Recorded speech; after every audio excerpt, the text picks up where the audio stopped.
Nanti kalau orang minta tolong nggak ada uang, tak antar. Gitu aja. Minggu kadang nggak dapet duit, Mbak. Kadang makannya nggak bisa.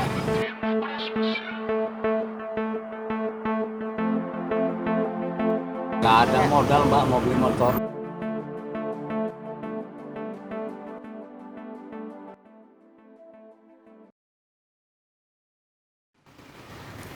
The Indonesian incarnation of the ubiquitous pedicab or cycle rickshaw, or as many call it as becak, is one of the most famous traditional transportation in Indonesia. The becak is the Indonesian incarnation of the cycle rickshaw, the ubiquitous pedal-powered three-wheeler found all over Asia. Becak is said to be brought into this country a long time ago. It was when Japanese troops occupied Indonesia during the World War II.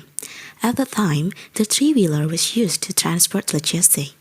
Often fabulously decorated, becak are such an obvious part of Indonesian cityscape that many people assume they have been around forever.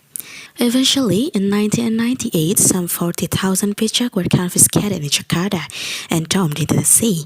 Becak was officially banned from Jakarta in April 1990 by the city's then governor Wiyogo Atmodarminto. Some of the pedicabs, however, kept operating in kampungs or residential areas around the capital. For a brief time after the Asian economic crisis in 1998, the capital's governor, this time former Army General Setiausaha, even officially allowed becak back in the city. Since then, becak has been utilized widely all over Indonesia as a public transportation. Almost all cities in Indonesia has their own version of the non-motorcycle vehicle. Until now, becak is still operative. However, some cities have started to abandon it. For example, Jakarta, the capital of Indonesia, has banned this vehicle from crawling all main streets.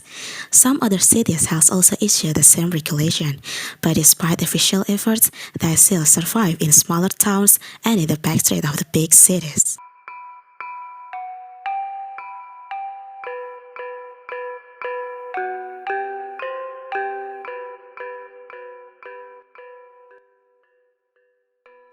In the nation's leading cultural city, Yogyakarta, which has numerous attractions and is the second most visited destination in Indonesia after Bali, the becak is being promoted as a tourism icon. Foreign tourists visiting Yogyakarta admit that they love traveling around by becak because it is fun and exciting. Besides, the city's becak travelers are friendly and always ready to take tourism around the regional affairs. That is why this traditional mode of transport has for years been a special attraction for foreign tourists. However, the pedicab or becak drivers are struggling nowadays. They continue to struggle amidst the rigor of life, poverty, and a bad governance.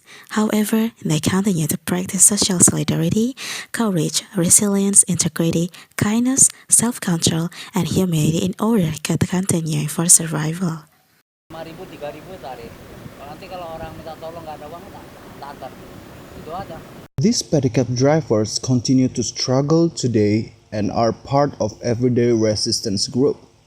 Everyday resistance is a theoretical concept introduced by James Scott in 1985 in order to cover a different kind of resistance, one that is not as dramatic and visible as rebellions, riots, demonstration, revolution, civil war, or other such organized, collective, or confrontational articulation of resistance. Everyday resistance is quite dispersed, disguised, or otherwise seemingly invisible. Everyday resistance happens in other spaces and times or in other relations. In this sense, it becomes the silent, mundane, and ordinary acts that are normalized. Therefore, actors themselves are not necessarily regarding it as resistance at all, rather a normal part and way of their life, personality, culture, and traditions. Indonesia's fast-growing alternative transportation business such as Gojek and Grab have been changing the way people choose their daily transportation nowadays, making the way we use traditional transportation such as beca shifted and abandoned. Apparently, this fast-shifting online transportation business have affected becak driver in more socio-economic manners and added to their struggle and burden of trying to make a daily living and surviving, although they are still trying to be resistant throughout this constant exposure of online transportation.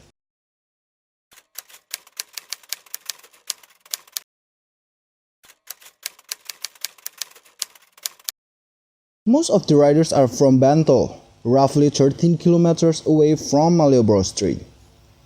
This caused some of them to put their pedicab in someone else's place, then take it before going to work.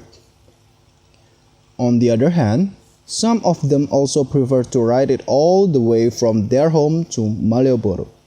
Despite all the distance that they have to go through every day, they still have uncertain amount of income every day, especially on weekdays. But on the weekend or holiday season, their income is usually rising. The number of passengers is now lower than it used to.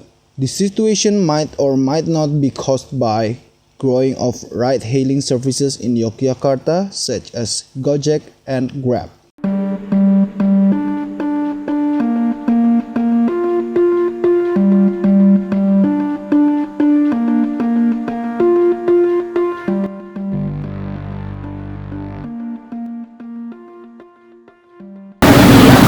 Pengaruh soal pokoknya nggak ada.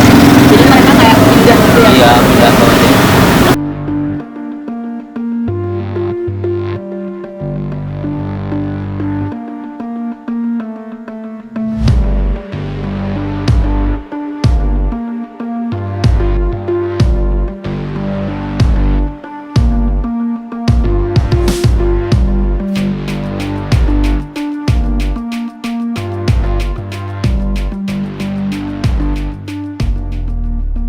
The reason why people prefer to use ride-hailing services is pretty much obvious.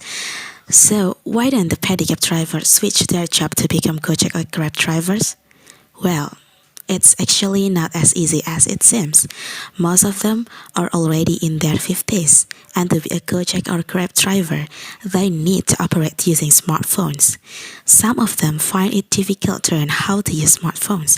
This means that the advance in technology still have not reached the whole society. They also have to own a motorcycle. Meanwhile, their uncertain income can only fulfill their daily needs. They have to rely on their pedicab with uncertain whether they can bring home some money or not. But they are also unable to get a more stable job because of their economic condition. This is the everyday resistance that they have to face every day.